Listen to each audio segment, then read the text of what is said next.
છોટુભાઈ પાટીલ આજે green army charitable trust દ્વારા સમગ્ર શહેરમાં છેલ્લા 8 વર્ષથી વૃક્ષારોપણનો કાર્યક્રમ થઈ રહ્યો છે। આજે આ ચેરિટેબલ ટ્રસ્ટના આયોજક શ્રી તુલસીભાઈ હીરાભાઈ ને સૈનિકો બધા ગ્રીન આર્મીના સૌ સૈનિકો અને અમારા વિસ્તારના ખૂબ જાગૃત એવા કોર્પોરેટર વિનોદભાઈ પટેલ એમના સૌના સહયોગથી અલગ અલગ વિસ્તારમાં વૃક્ષારોપણનું આયોજન કરવામાં આવ્યું છે। વૃક્ષારોપણનું આયોજન એટલે ખાલી આયોજન જ નહીં, શિસ્તબદ્ધ રીતે વૃક્ષોને કેવી રીતે મોટા કરાય એ ગ્રીન આર્મી ચેરિટેબલ ટ્રસ્ટ પાસેથી અમારે શીખવા જેવું છે। હું આજે દેવભૂમિ પુણ્યભૂમિ પાસે વૃક્ષારોપણ કાર્યક્રમમાં આવ્યો છું। હું સિનિયર સિટીઝનો છે, આ ઉંમરમાં પણ દોડીને આખા શહેરમાં એમને વૃક્ષો રોપ્યા છે। એમનાથી સૌ લોકો પ્રેરણા લે હું એમને સૌને વિનંતી કરીશ।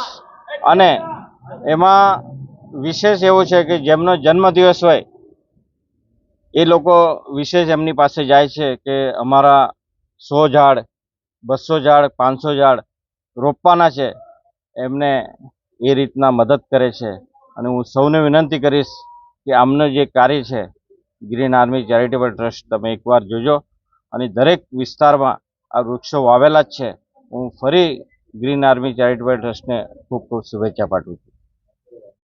ગ્રીન આર્મી ગ્રુપ દ્વારા છેલ્લા 8 વર્ષથી વૃક્ષારોપણ કરે છે, પણ વિશેષ ખાસિયત આ બાબત છે કે વહેલી સવારે 5 વાગે શરૂ કરવાનું અને 8 વાગે કામ પૂરું કરવાનું, એટલે લોકો જ્યારે જાગે ત્યારે આ ટ્રસ્ટનું કામ પૂરું થઈ જાય। અને વિશેષ ખાસિયત એ આ બાબતની છે કે એ વૃક્ષ વાવ્યા પછી એનું 2 વર્ષ સુધી જતન કરવાનું, એનું નાના બાળકની જેમ ઉછેર કરવાનું, એટલે સમયાંતરે એને પાણી મળે, એનો ટેકો ઠીક થાય, એનું ટીગાર્ડ સરખું છે કે નહીં, એટલે આ બધી જ કાળજી રાખવાની।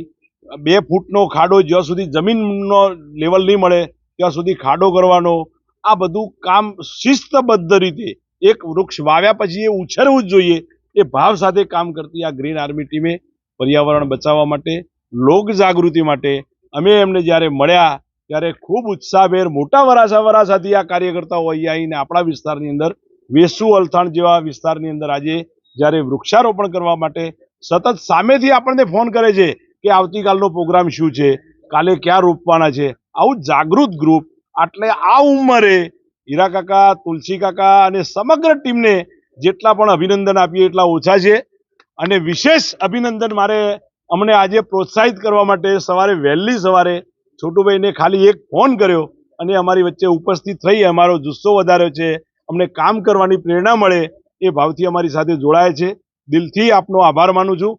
આપ સૌ આ વિસ્તારના નગરજનોને, પર્યાવરણ પ્રેમીઓને વિનંતી કરીએ છીએ આ રોપેલા વૃક્ષનું જતન આપણે કરીએ, એમને મોટા વરાછાથી અહીંયા આવીને ધ્યાન નહીં રાખવું પડે એટલું ધ્યાન આપણે પણ રાખીએ।